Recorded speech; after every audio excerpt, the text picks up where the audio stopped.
Não? A Júlia, que eu já vou ver agora, tá, Júlia? O Luiz Felipe tá aí? Oi, Luiz. Tá faltando a redação, tá, Luiz? Tá? Então me envia o quanto antes. Se tu puder enviar agora, se tu tem feito, enviar agora para a gente verificar. Ah, tá. Tu não fez ainda, então?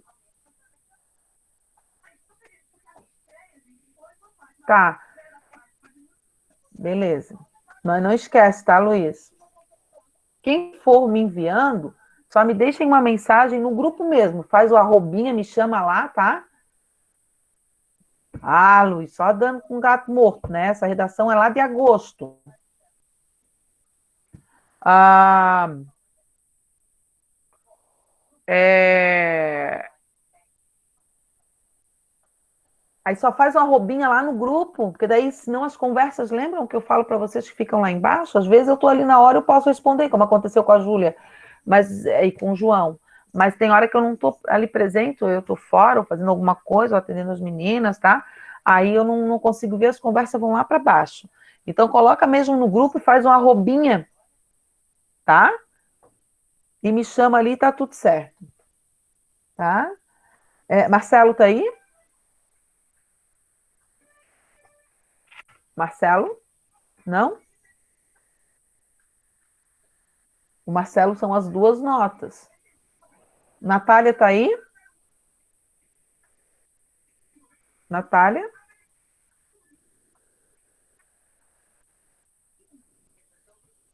Não? Tá. E aí, agora, o terceiro, Ema.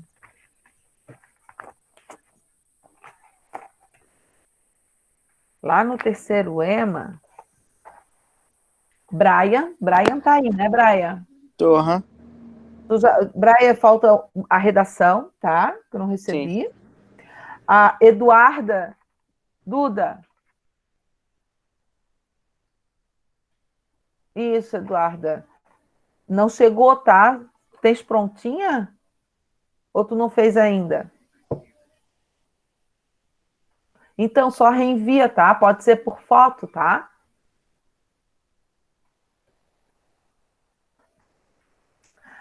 Beleza? Se tu quiser me enviar agora, a gente já vê agora, tá? Se tu quiser fazer isso. Tu conseguir fazer. Senão, daí depois tu me mostra. Só me mostra. Só me avisa.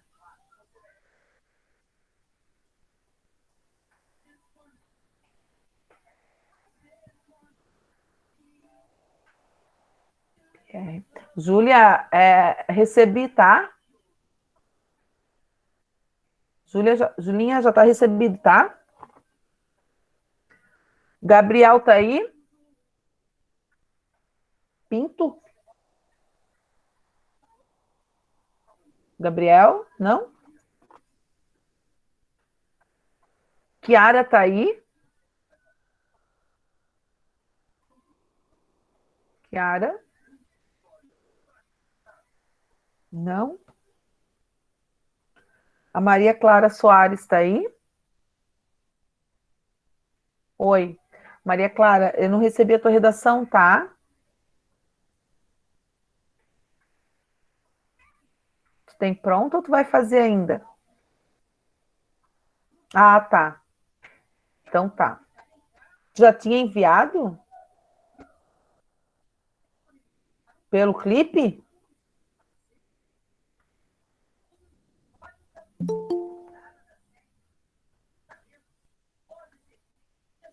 É. Então tenta de novo, tá? O que eu tô percebendo que tá tendo problema é lá com o primeiro ano, por exemplo, né? Teve um aluno lá que ele mandou os dois arquivos numa mensagem. Aí não só veio um, né? E ele disse que mandou os dois. Mas aí eu peço para mandar individual, mas o caso de vocês é só uma redação aqui, tá? E a Maria Eduarda Stramoski. E Cecília. Cissa. Oi. Não recebi também, Cissa. O que houve? Se perdeu no meio do caminho? Tu já tem prontinha? Tá. Então só manda se vocês puderem mandar agora, quem conseguir. Aí só aí eu vejo aqui, quem quiser que eu veja aqui, só deixa no manda lá no grupo agora. Ou não, manda aqui, né? Tutula. Aí eu vejo lá para vocês, tá? Quem quiser. Então Ô, vamos. professora, Oi, amor. eu tinha ido no banheiro, a professora olhou o meu estatuto certinho, Não, o teu não tá poderia a tudo, professora falar. não, o teu tá tudo certo. O teu tá Então tá, tudo obrigado. nada, tá tudo certinho. De vocês, literatura tá tudo certo também, só né, de literatura, deixa eu só verificar aqui para a gente ver. A literatura foi bem bom, assim, como eu fiz lá pelo, não teve nenhum caso assim, sabe, ninguém ficou em literatura comigo, não, só a Natália, que ela entregou uma atividade. E no EMA ninguém ficou em recuperação. Eu queria saber até de vocês se alguém quer. Tem a Maria Eduarda. Ah, a Maria Eduarda também não fica, porque a Maria Eduarda está 20, 32. 32 dividido, 32 dividido por 3 dá. É, né? Não, 22 dividido por 3. Deixa eu ver.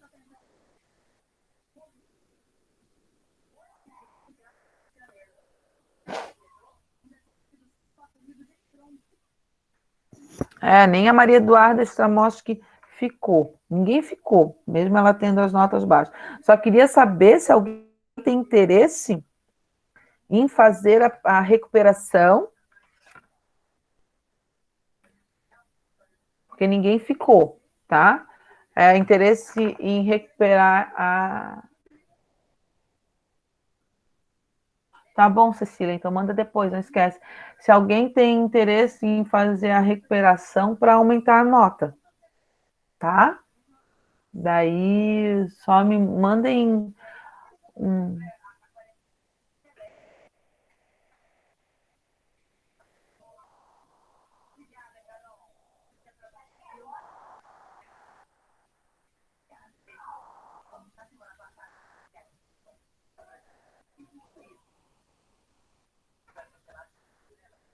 Recebi, Maria Eduarda. Gente, assim, ó, uma outra coisa, eu vi que tu mandou foto, né, Maria Eduarda? Uma outra coisa que eu peço a vocês, quando vocês mandarem a foto, eu não me importo que vocês podem botar, imprimir aquela folhinha, fazer na folhinha. A única coisa que eu peço na foto é que vocês façam a caneta preta ou azul esferográfica, tá? Aquela da Bic, tá? Ou aquela da Faber-Castell, não aquela azul clara, aquelas coisas assim. Não. Ou preta ou azul esferográfica. O lápis, às vezes eu não enxergo, tá? Então pode ter algum problema na questão de eu corrigir, tá? Então quando você pode fazer no caderno, pode fazer, tá? A única coisa que eu peço quando forem até a foto, porque fica muito difícil, porque tem lápis que fica muito clarinho, aí é difícil, tá? Quem bate foto, daí lembram que eu tenho que abrir assim, às vezes não abre muito, então aí é um pouco mais dificultoso, tá? Então eu peço para vocês, por favor, para vocês escreverem a caneta, tá certo? Então tá lá, as notas estão lá na. Ai, Deus. Estão lá no mentor, tá? E verifiquem. Quem tiver contato, Henrique, tu estás aí, né, Henrique? quem tiver o contato do Marcelinho, para ele dar uma olhadinha lá no mentor, porque para ver isso daí, tá?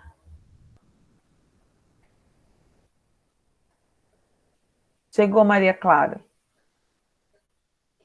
Chegou, tá? Fechou.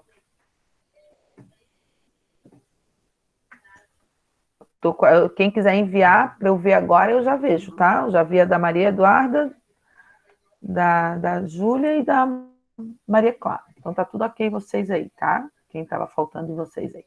Então vamos lá. Deixa eu gravar. Já estou gravando. Deixa eu. Tela inteira.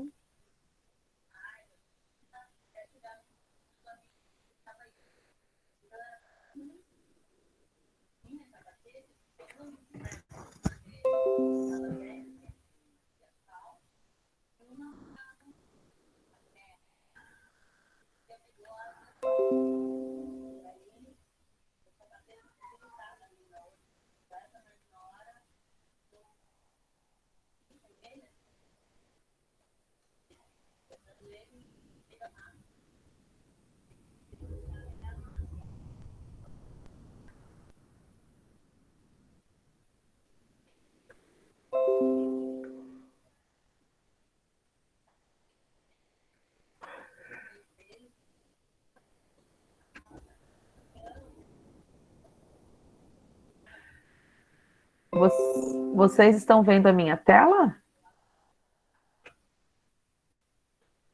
Sim. Tá. Sim, professora. Ótimo. Então vamos lá. Poxa, entramos então, gente, na última fase da literatura. Passamos por tanta coisa nesse modernismo, né? Passamos por tantas situações na contextualização histórica, na contextualização histórica, nas características, nas idealizações de cada movimento, né? A gente não pode esquecer nenhuma parte dessa escola literária que é o modernismo, né? A importância da primeira fase, a importância da segunda fase e a importância da terceira, que não é menos importante do que as outras, né? Então, a primeira geração, vamos só dar uma relembrada, assim, para a gente não esquecer das outras, para a gente entender essa terceira, porque é uma sucessão, né, de acontecimentos, uma sucessão de evolução de autores, uma sucessão de observação desses autores, né? Cada um com seu foco. Lá na primeira geração, quando nós temos nós temos a Oswaldo de Andrade e Mário de Andrade, que são autores que fizeram valer essa primeira geração, mostraram a verdadeira identidade da nossa literatura, né? Foram resgatar lá no romantismo um nacionalismo exacerbado que existia e trazer para a geração deles uma literatura realista, né? Um nacionalismo realista, né? Com uma visão irônica, né? De tom de brincadeira, sarcástico, mostrar a forma de como se evoluiu a colonização no Brasil, a valorização do negro, a valorização do índio não de forma idealizada, né, como herói, como os nossos românticos viram, né? Então e sim a importância deles para a evolução da sociedade, né? E a linguagem, o que a gente pode falar da linguagem modernista, né? A linguagem, aquela linguagem coloquial, a valorização da palavra, da língua viva, né? Como a gente costuma dizer, a linguística, ela trabalha essa evolução da língua, né? Ela trabalha essa questão da linguagem do negro, da linguagem a linguagem do índio, a linguagem, enfim, dentro das suas poesias, tá? Então, ele valoriza, vai ter um olhar irreverente, né? Não esqueçam nunca, sempre quando vocês se depararem com uma questão no Enem, que falarem dessa primeira geração, a Semana de Arte Moderna, né? Que elas se confundem um pouco, pela mistura, né, da Semana de Arte Moderna e a primeira geração, porque a Semana de Arte Moderna, quando vocês se depararem com questões no Enem, vocês pensam no novo, na nova proposta, numa coisa que eles querem desengessar. É uma literatura criada lá em São Paulo, nos grandes centros, que tem como uma base, né? Os autores têm como uma base o futurismo. Por que o futurismo? A gente está dentro da grande metrópole de São Paulo, né? Então, ali as máquinas, a industrialização estava já muito presente no cotidiano, né? Daquelas pessoas, daquele povo que a gente sabe até hoje disso, né? Então, quando a gente fala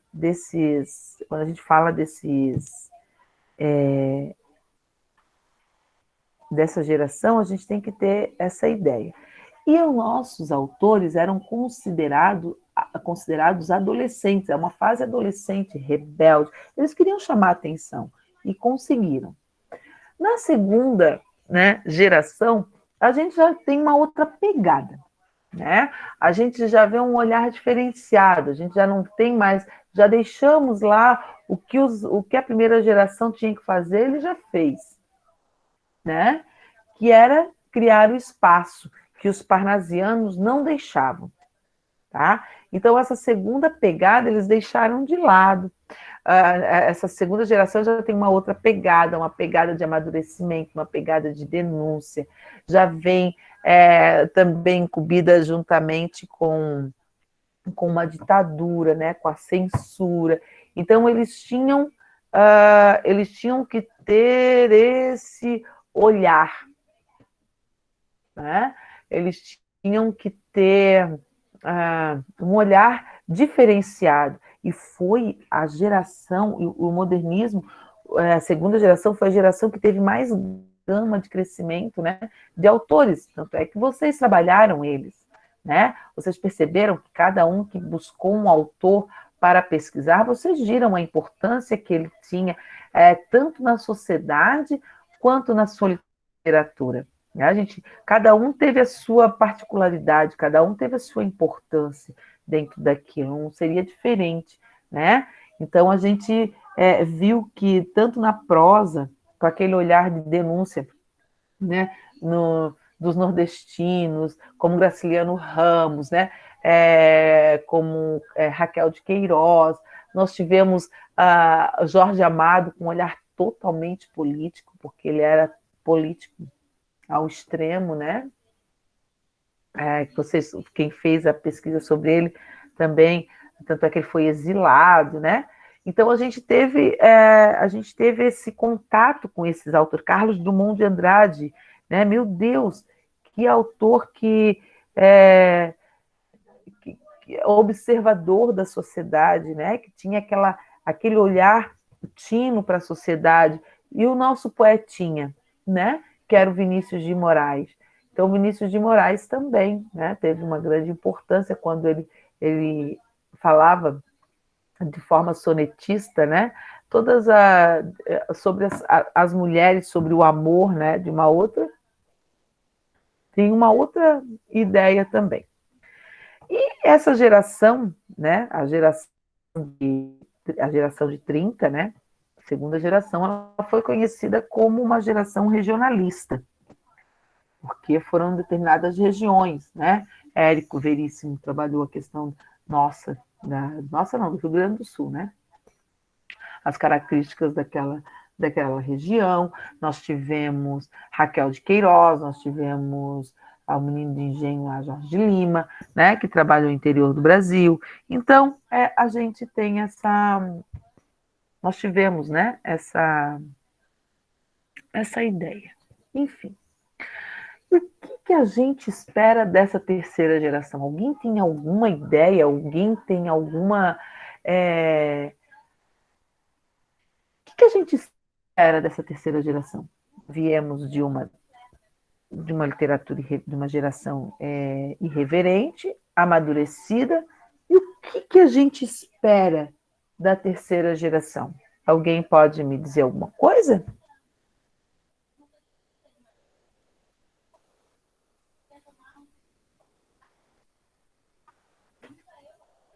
Hein, Igor? Gonçalves? O que vocês esperam, né? Os alunos, no geral, esperam dessa terceira geração?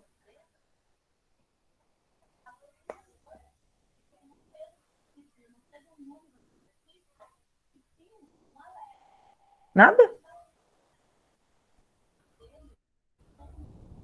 Bom, essa terceira geração, se eu venho de um amadurecimento, é uma conclusão, né, de uma geração modernista. Há críticos, né, que ainda que falam que essa terceira geração ela vem até a contemporaneidade, né? Então ela se deu em 1945, né? De 1945 em diante, ou de 1945 a 1950, 51, que é quando acontecem as vanguardas brasileiras, que são o concretismo e o neoconcretismo, tá? Vocês vão ver essas duas partes, certo? Então vocês têm que saber. Ele pode ser considerado tanto contemporâneo como somente a terceira geração, tá? Então essa terceira geração ela vai ter vários olhares. Ela vai ter um olhar intimista, ele vai ter um olhar observador psicológico e vai ter um olhar também regionalista. Então nós vamos ter autores que vão trabalhar bem essa terceira geração nesses segmentos. Então nós temos Clarice Lispector, que trabalha essa questão psicológica e se aproxima muito de Machado de Assis, tá? Então ela cria narrador como o próprio Machado, um personagem narrador ou um narrador, para contar a história de uma personagem, como o Machado também fazia. Então ela tem muito essa pegada, né, de Machado de Assis, assim, por ser psicológico e tal, tá? Quando eu falo da Lígia Fagundes Telles, eu falo dessa questão intimista, né, da valorização do íntimo, essa coisa do eu, a religiosidade, né? Então a Lígia ela trabalha mais urbano, né, questão urbana, enfim, ela tem essa pegada, né? Quando eu falo em regionalismo, eu tenho dois. João Cabral de Melo Neto, né? Quando ele escreve Triste, não é o Triste Fim, me veio, esqueci o título do poema, que fala também dos retirantes, né?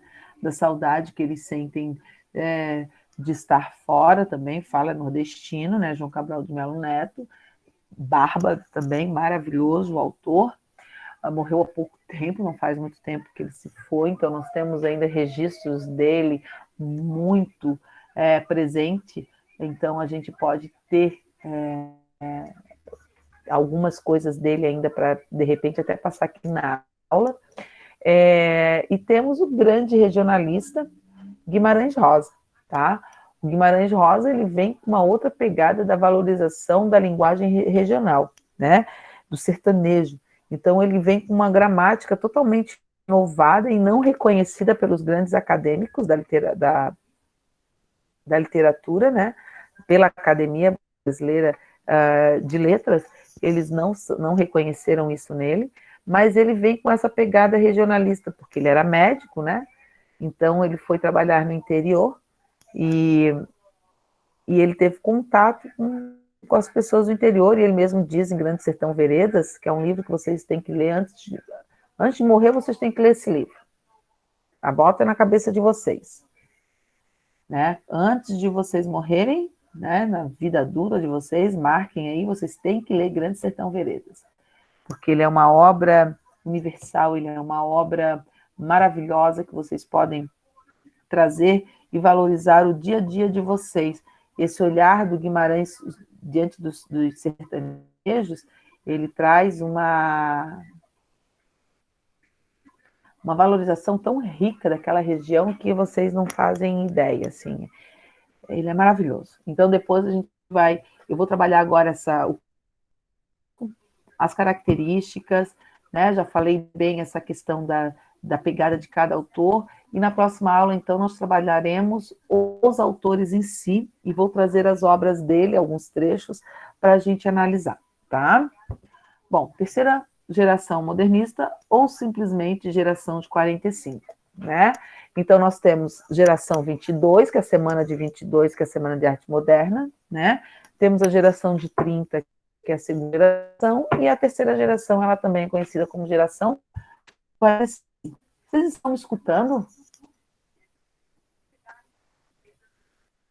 Ah, tá. Então, pensei que eu estivesse falando para além. A introdução. A geração de 45 representou um grupo de literatos brasileiros da terceira geração modernista, né? Ela surgiu com a revista Orfeu e teve representantes tanto na prosa quanto na poesia. Ali ficou para outro slide, tá? Quanto na poesia. Então, a gente teve na poesia Mário Quintana, ele é um períodozinho de transição, tá? Da segunda geração para a terceira geração. Ele é considerado a segunda, mas ele também, às vezes, pode aparecer na terceira, tá? A geração de 45, no contexto da terceira fase modernista, que vai de 45 a 1980. 1980, gente, ó, aqui que eles estão considerando, que a gente diz que é até contemporaneidade, tá? Que é o pós-moderno, né? Já inclui aspectos pós-modernos. Vão ter críticos que vão considerar isso e tem críticos que não, tá? Aqui eu considero, né? Por isso é também chamada de fase pós-moderna, com rupturas entre a primeira fase e a segunda fase. Assim fica claro que a ideia inicial, difundida pelos modernistas de 22, vinha sofrendo mudanças com o passado, como essa linha, né, que eu fiz para vocês. A primeira geração, segunda geração e a terceira geração. De tal modo, a geração de 45 reuniu artistas preocupados em buscar uma nova expressão literária, por meio da experimentação, inovação estética, temática e a linguística. A inovação estética, a gente diz de João Cabral de Melo Neto, né? Ele busca muito isso. Nos temas, a gente busca Clarice e busca a Lígia. E na linguística, nós temos, quando falou em linguística, na terceira geração, nós estamos falando de Guimarães Rosa.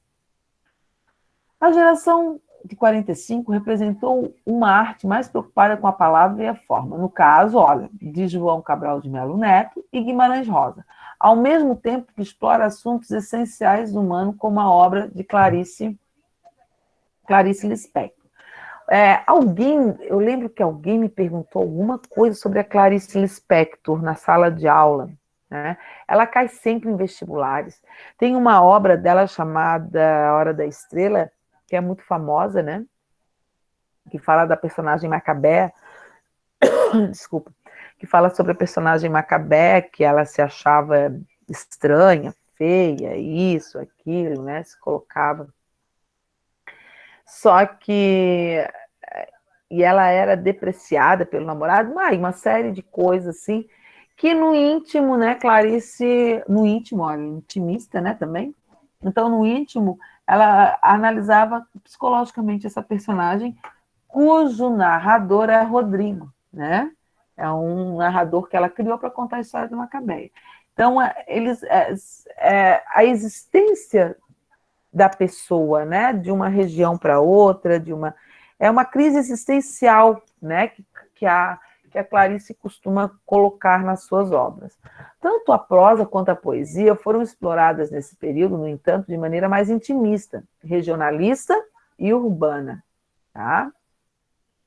Além da poesia intimista, merece destaque a prosa urbana, a prosa intimista e a prosa regionalista. A prosa urbana, como eu falei para vocês, cabe mais lá com a Lígia, né? A intimista com a Clarice e regionalista com o Guima. O que estava acontecendo, né, na história quando surgiu essa geração? A Segunda Guerra Mundial ocorreu entre 1939 e 1945. Confere? Portanto, a geração de 45 marca o início da Guerra Fria, da corrida armamentista, bem como o fim da Segunda Guerra, e de muitos governos totalitários, no qual se destaca o nazismo e o alemão. Gente, mas assim, ó, eles não tinham essa preocupação política, tá? Aqui a gente está falando dessa contextualização histórica, mas eles não tinham nenhum tipo de envolvimento político, eles não tinham preocupação em passar por censura ou coisa do tipo, porque eles nem, né?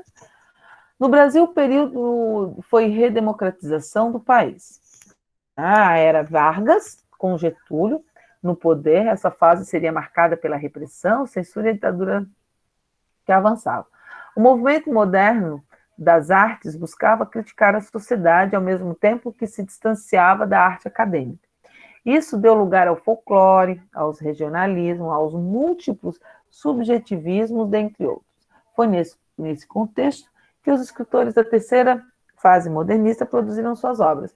Então, eles não se preocupavam com o que estava acontecendo, na verdade, na segunda, historicamente, com o Brasil. Eles se preocupavam em valorizar as regiões, eles se preocupavam em dar valor àquele povo que estava esquecido também, né? Aquele povo que, né, intimista, como acontecia com a Clarice, né, em criar personagens para conhecer, né, o psicológico, ou como Guimarães Rosa, que se preocupava, na verdade, com as questões linguísticas e a valorização daquela região, do jagunço, do sertanejo, né, ele renovou a gramática, tá, gente? Ele é maravilhoso. Eu sei muito sobre o Guima, às vezes eu me perco, assim, de falar nele, né, porque ele é um escritor, para mim, o mais importante regionalista, né, eu que gosto, sou muito voltada ao regionalismo na literatura, que eu amo de paixão louca, né, e voltada à linguística da gramática, que eu também valorizo muito a língua viva, né, a língua falada, essa comunicação, né? Então ele junta as duas coisas, assim, né? Então ele é maravilhoso nessa questão. É uma identidade que ele mostra que a língua é uma identidade de uma região e é verdade, né? Então o sotaque, a forma, o nome que ele dá às coisas em diferentes regiões. Então, ele valoriza isso. Isso é maravilhoso, né, para a linguística, isso é maravilhoso para a gente que valoriza isso também, tá? Então, foi nesse contexto que os escritores da terceira geração modernista produziram suas obras. Perfeito. Quais são as características principais dessa terceira geração? Vocês viram que na primeira geração nós temos a característica específica, na segunda geração nós temos também, e na terceira não seria diferente. Ela também tem essas características que definem bem essa geração. O academicismo, né? A valorização da linguagem. O academicismo é isso, é a valorização da linguagem. João Cabral de Melo Neto, né? Ele trabalha bem isso na sua poesia. Ele tanto valoriza os sonetos, né, a palavra rebuscada, dos parnasianos, como também a do modernista. Permite isso. Porque a gente não está mais preocupado com isso. A primeira geração fez isso, com que os outros autores das próximas gerações não tivessem preocupação com isso. Então, ele se sente bem em escrever dessa forma, ele vai escrever dessa forma, valorizando a região também. Passadismos e retorno ao passado. João Cabral de Melo Neto faz esse retorno ao passado, né? Quando ele trabalha a questão dos retirantes, né? Das suas cidades. Quando ele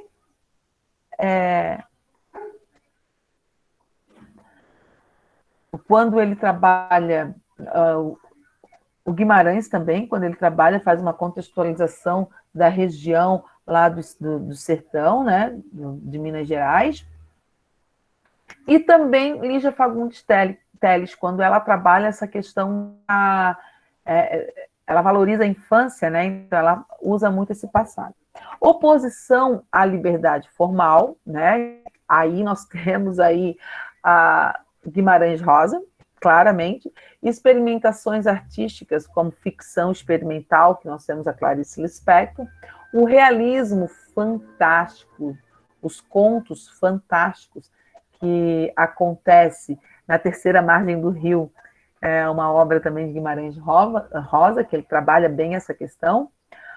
O fantástico é isso, é fora do comum, né? Então, ele trabalha a Terceira Margem do Rio, ele trabalha esse folclore, na verdade, tá? O Saci Pererê, por exemplo, é uma literatura fantástica, a escrita de Monteiro Lobato em relação a ele é uma literatura fantástica. Tudo que é fora do comum é uma literatura fantástica, né? Um exemplo muito claro, isso eu já falei isso para vocês, mas eu vou repetir para lembrar, tá? Um exemplo muito claro é nosso aqui é o Franklin Cascais, quando ele fala lá das bruxas, né? As bruxas, né? É fantástica a verdade. Então, isso é uma literatura fantástica. Retorno na forma poética, a valorização da métrica e da rima, onde é que nós vamos pegar? Lá no João Cabral de Melo Neto. Influência do parnasianismo e simbolismo, eles se misturam, né? Quando eles trabalham em transcendental. João Cabral de Melo Neto, em algumas poesias, ele faz isso. Inovações linguísticas e metalinguística, que é voltada totalmente para o Guimarães Rosa. Gente, ele descreve, quando ele fala que quando eu falo da valorização da linguagem, eu vou trazer um trecho de Grande Sertão Veredas, quando ele fala do jagunço lá, né? Ele descreve a fala do personagem do jagunço. Por isso, essa inovação da linguística. Por isso é que a academia brasileira, porque quando eles lá no regionalismo de 30, eles valorizavam a região, valorizavam a linguística, mas eles não descreviam, vocês estão entendendo? Aqui não. No Guimarães Rosa, ele dá a voz a esse personagem e ele coloca no livro como ele fala. Então, isso foi uma inovação na gramática.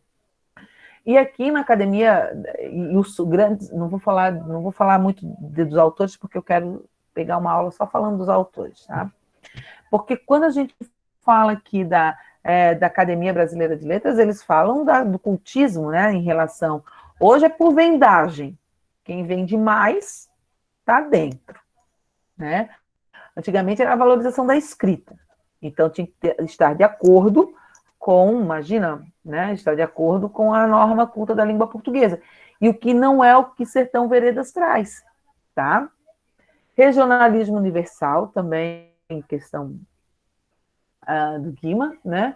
Temática social e humana, quando a gente fala a decadência da Macabea, né, aos olhos de Rodrigo, que é o narrador de Clarice Lispector, né, tadinha, deprimente, sim, né?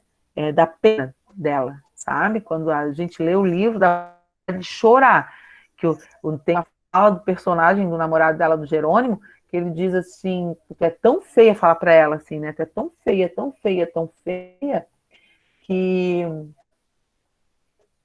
você parece uma mosca na sopa, que a gente olha que não dá nem vontade de comer. Ele usa esse termo para definir a feiura dela, assim, né? Então, a gente fica com pena da personagem. Alguém já leu A Hora da Estrela aqui, por acaso?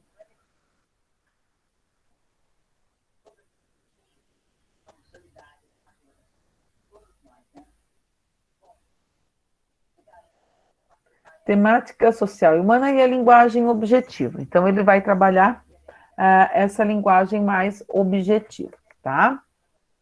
A prosa modernista, nós temos a prosa urbana, a prosa regionalista e a prosa intimista, como eu falei ali, e está aqui as partes que eu já coloquei para vocês, tá? E na poesia, né, os autores, principalmente João Cabral de Melo Neto, ele é conhecido como neoparnasiano, são os novos parnasianos, tá? Por conta dessa valorização da métrica e a valorização da palavra. Então, gente, aqui a gente teve um pouquinho sobre o que é a terceira geração modernista, tá? Ela também é tão importante quanto as outras, até para conhecer as próximas literaturas, que daqui a pouco nós vamos entrar nas vanguardas brasileiras, que é o concretismo e neoconcretismo, tá? E é importante a gente conhecer esses autores, que eles são muito requisitados nos vestibulares, tá? Muito mesmo. Às vezes, né, o que acontecer de eu não vou fazer esse ano, ou não consegui esse ano, nos próximos anos, então é muito bom vocês terem o conhecimento desses autores, tá certo? Já parei. Fechou, então? Vou fazer a chamadinha bem rapidinho, que eu esqueci de fazer, tá? Ô, professor, eu enviei a redação ali já, tá? Tá, já vou ver ali. Deixa eu só fazer aqui Uhum. Não sai da sala ainda. Tá, não sai da sala para eu te dar um feedback, tá? Ana Carolina não tá, né? A Bea tá aí? Bruna? Caio? Davi? Caio não tá? Tá. Stephanie? Gabriel Garcia? Henrique? Igor? Presente. João Vitor? Júlia Pierre? Kaique também tá aí, né? Presente. Larissa? Lauro? Lucas Araldi? Presente. Tá. Lucas Dutra? Martim? Aqui, professora. Gonçalves? Presente. Luiz Carlos? Presente. Luiz Felipe? Marcelo? Natália? Nicole? Patrick? Presente, professora. Tainá? Vinícius. Presente, professora. Quem eu chamei pode sair indo, tá? Tchau, professora. Boa semana. Tchau. Obrigada. Igualmente, até Até amanhã. amanhã. A terceiro EMA, Aline.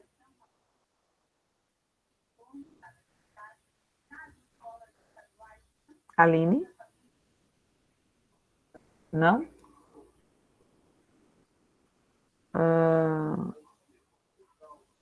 Bernardo? Brian? Eu. Camille? Cíntia? Camille não, né? Dani? Camille tá ali. Dani?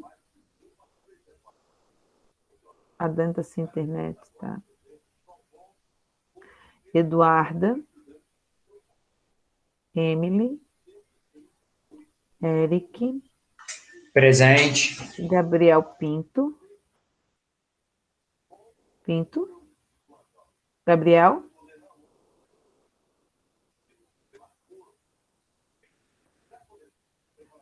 Costa?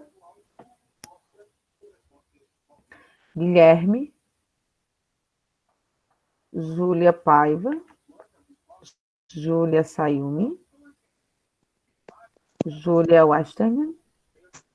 Júlio? Kiara? Não. Letícia? Luiz Otávio. Manu. Maria Clara. Maria Clara Soares. Maria Eduarda. Mariana. Samara. O Andrea. Cecília. Presente, prof. E o Léo. Léo? Tá. Daí eu vou olhar ali bem rapidinho. Mais alguém quer que eu olhe a sua que chegou a redação que tá faltando? Prof, eu também mandei. Ah, o Luiz, tá. Peraí, deixa eu ver aqui pendente. Mandei ali no clipe ali. Tá. Luiz Felipe chegou e Brian chegou, tá? Chega. Tá bom, obrigado. Obrigado, prof. De nada. Pessoal, então, até amanhã, tá? Até amanhã, beijo.